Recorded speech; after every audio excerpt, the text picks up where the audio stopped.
mie nipote vogliono le viennese con la crema e io ho preparato le viennese. Le viennese si fanno con 250 g di farina 00, 250 g di farina Manitoba, 260 g di latte, un uovo, 50 g di zucchero e 35 g di burro e una bustina di lievito, e si lasciano lievitare per 2 ore. Dopo vengono presi, fatti i panetti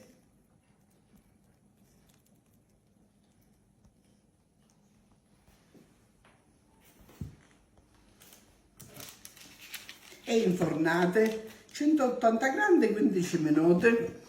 Si riempiono con la crema. Ciao Adriano. Un grande buongiorno. Buongiorno. Sapori su sapori. Come va? Tutto bene. Tutto bene? Oggi il compleanno di sua moglie. Ecco cane.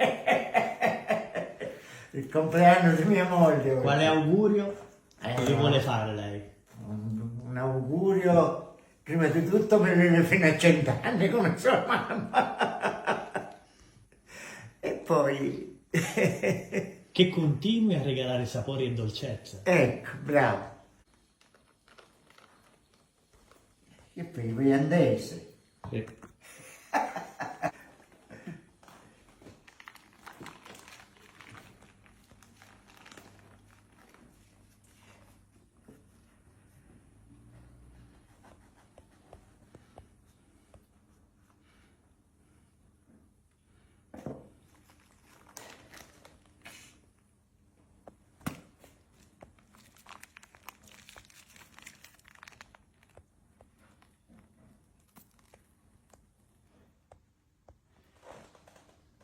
A posto.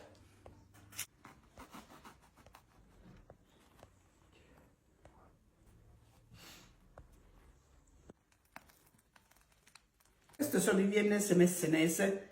Vi saluto e alla prossima. Grazie, arrivederci.